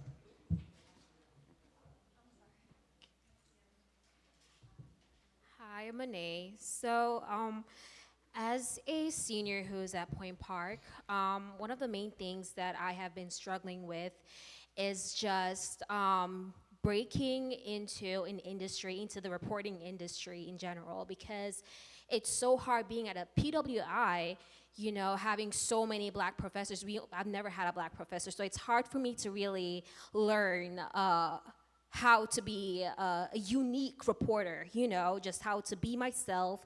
I've had professors tell me how to do my hair, how to put my hands on the desk, how to dress.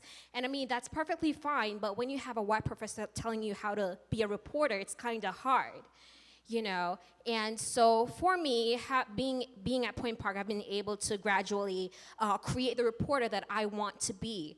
But now that I'm at the point where I want to, you know, go into the industry, it's hard for me because it's like when the managers see your pictures on your resume, they're like, no. You know, so how do I properly prepare myself?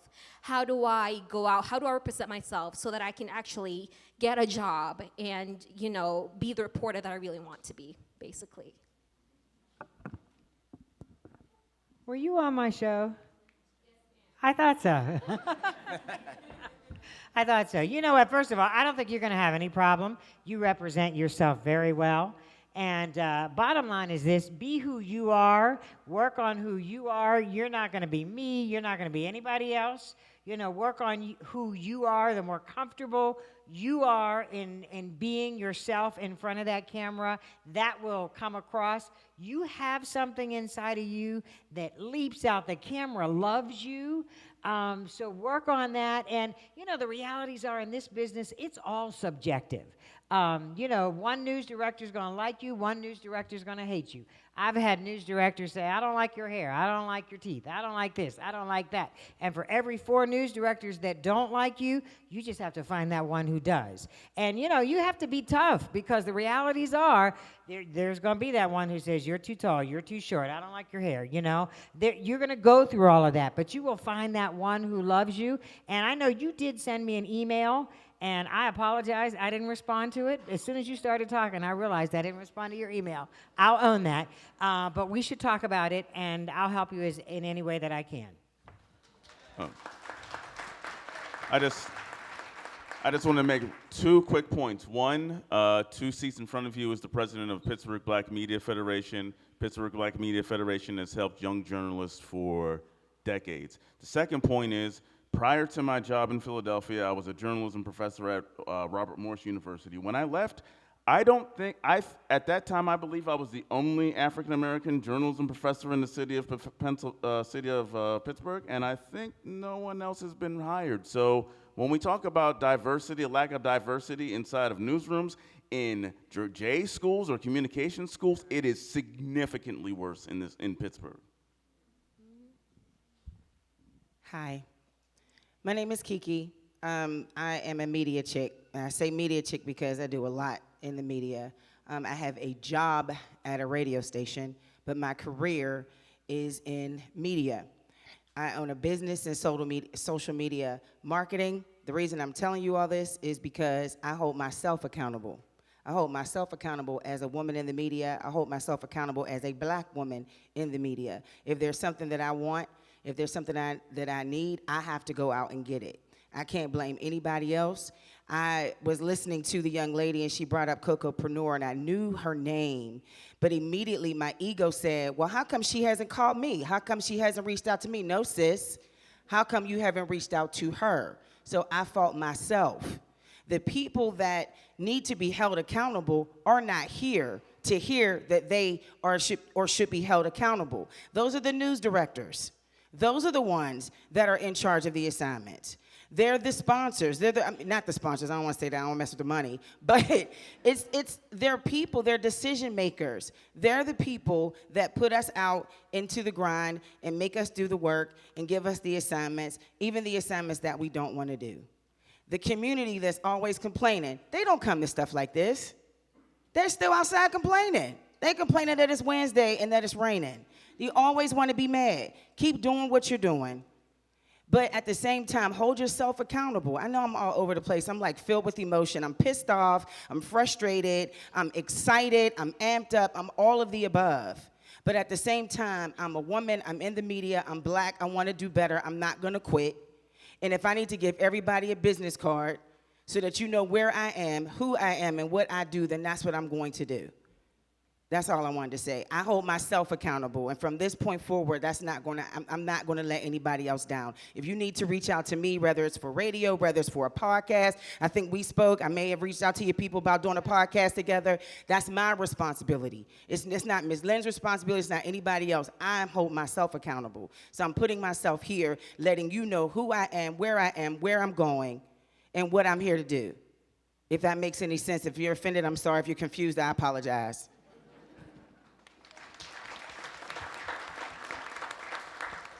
So I'm going to take one more, and it's going to be this lady right here, and I'm sorry if I didn't get to you. Just didn't have time for everyone. Hello, everyone. My name is Terry Gilmore, and I am not in media. I have worked with children and families for 39 years. But I have a comment that may offend somebody, but hopefully it'll shine a light to what I think everyone is trying to say.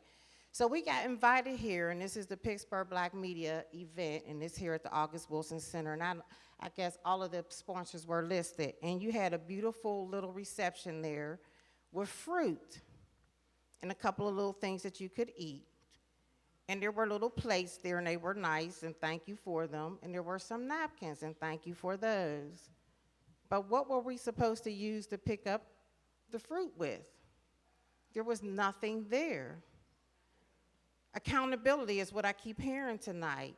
Responsibility, solving issues, solving problems, seeing what's there and what needs to be next, or what should go along with this. You don't present fruit to someone without anything to pick the fruit up with. People have colds, people have the flu, and we have viruses that are going around that are killing people now. And when I asked, what can we use to pick up the fruit? I won't even explain how the person looked at me. It was almost as if, well, what do you mean, what do you use? We may be black, but we don't use our fingers all the time. And so I didn't say that to her, but that's how I felt based on how she looked at me. Like, what do you mean, what do you use? I need everyone to hear this comment, not just the blacks and not just the whites, everyone that's in media. And so when she finally came with some tongs, I said, okay, thank you for the tongs. Do you have something we could use to eat the fruit? Because I love fruit. I know what it takes to eat a raspberry. She looked at me and she said, what? I said, well, do you have anything that we can use? Do you have utensils for us to use to eat the fruit? Again, here's this offense. So I said, you know what, I apologize for asking you too many questions. Because she said, well, I borrowed the tongs. Well, you shouldn't have to borrow anything if you're presenting fruit. Be prepared. What is required for people to enjoy it? So see the fruit as your audience. The plate is your medium. What is required for people to enjoy what you're presenting? What is required? And don't be offended when you don't meet the mark. That's like the one young lady said, common sense. You present forks or spoons. So then we had to use our hands that hopefully we washed to eat our fruit with. And so when I went back to the table to ask a question of where exactly were we going to be hearing this panel, was it going to be here or in there? Because I was told, well, we'll let you in when we're ready, but yet everyone was in this area, and I thought, well, are we going in there? And I saw the table. It didn't make sense to me. So as I went back to ask the question, I was being talked about because I needed to know, where are the forks and spoons? Should I have been a topic of discussion, or should it have been your lack of preparation?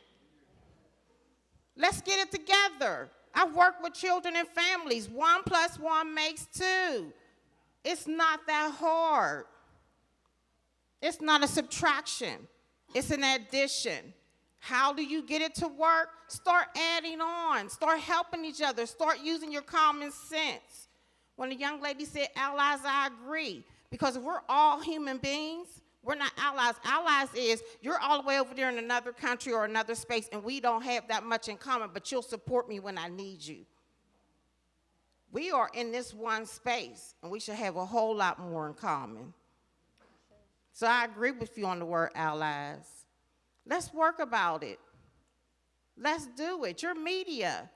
I used to have my children watch the weather so that they could come to child care center and tell me what the weather is going to be like. And I had them watch the news to tell me something good. So I'm saying to you, there are those of us who are in early childhood education who are using the media to challenge our children to think. So we need you all to do what you need to do. Thank you.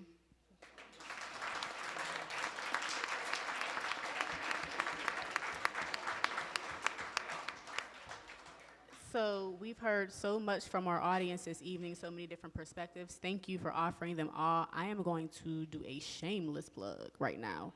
On February 27th at 6:30 p.m. at the East End Cooperative Ministries, which is in East Liberty, we are having, we as in me, this is my concept, my idea, so please support Black Thought, Black Joy, Black Everything. We are launching a new conversation series called Better Talk. Conversation is not easy. Communication is not easy. Having communication, especially cross-culturally, cross-racial, cross-age, cross-gender, cross all of these things, is not easy. If you are interested in learning more about how your privilege, how your identity informs how you communicate, how you can be a better steward of humanity, how you can be a better person, please come out February 27th at 6:30 p.m. to Better Talk. The name of the conversation session that evening is Talk to Me Civil. You can't be talking to people crazy. And I would suggest whoever is responsible for saying those things, she deserves an apology, y'all. Maybe pull her to the side and apologize, because it's clear that that had a lasting effect, and we don't want that to be the impression that you leave with this evening. And I apologize for you having that experience.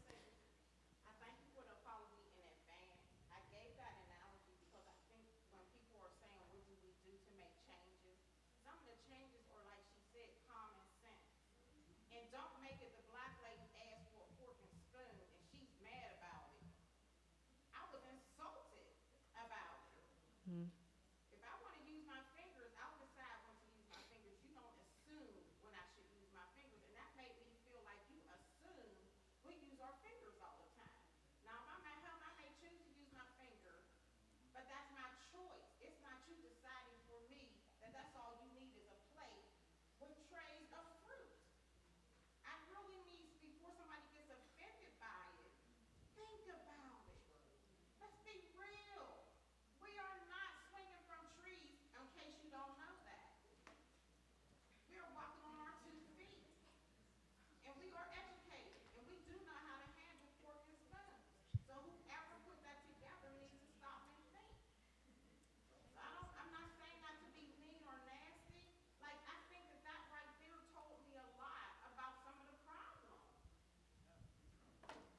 Actions speak volumes. Can I say one more thing? Sure. Yeah, to wrap this up, Black people, we need to come together. I was literally disgusted when just the promotion of all of this and the people that, the hearsay that people had to say pertaining to Tara putting this together. And I want to thank you for putting this whole thing together. Shout out to Tara. What can white people do? We need to start doing for ourselves. The utter disrespect that I see on social media for Black women here is utterly disgusting, and I am disgusted. We have Black women on the covers of papers, and just the comments and the negativity about this generational hate that you've had maybe back in high school, or maybe something happened 2 years ago. That's just not relevant. We need to start doing stuff together, and we need to start uplifting each other instead of trying to bring each other down, because I was disgusted. Anything that I see, I don't tolerate any disrespect for women, but I especially do not tolerate disrespect for Black women. And just seeing certain things, especially in the past 2 weeks with the whole marketing of this, has literally upset me to my core. And it's literally just making me sick to be here and represent certain people, and I advocate for people here, and just the disrespect that Black women, and especially the LGBTQ community here, because we don't discuss that really. I don't know if that's been left out for the past couple years. But we need to come together. We don't need to worry about everybody on the outside. We need to worry about what's within ourselves and stop disrespecting each other as a whole. So, yeah. Thank you. Thank you. And real quickly, when I say that Pittsburgh doesn't even know the question, that's what I'm talking about. There are deeper issues that we have not even addressed at this panel that need, if this is going to be an issue that's going to be solved, it needs to be comprehensive in a way that I honestly don't think a lot of people in the media are even thinking about. And things of that nature are a prime example. And I would encourage everyone, if you do have any lasting comments or thoughts or want to form an affinity group, if you want to have an offshoot conversation, go and comment on the event page so that all those things can be in one place, and then those things can be organized from one place. Go ahead, Jourdan. Yeah, so this is just the beginning. Thank you all for coming. Like, this is an important step in the conversation to getting momentum started. So thank you again for all coming. You didn't have to do that tonight. Thank you, everyone, for sharing your opinions. Thank you, all of the panelists. Let's give a round of applause to the panelists.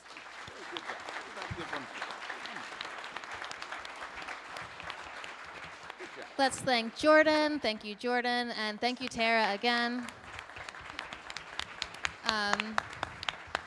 So yeah, like Jourdan said, if you have comments, leave them on the Facebook page, and we're trying to do more events like this, so email me, email my editor, Lisa Cunningham. We're trying to hear your opinions. Otherwise, we're not going to make change. So thank you all. Oh, also, if you have any comments you want to share, stop by the video.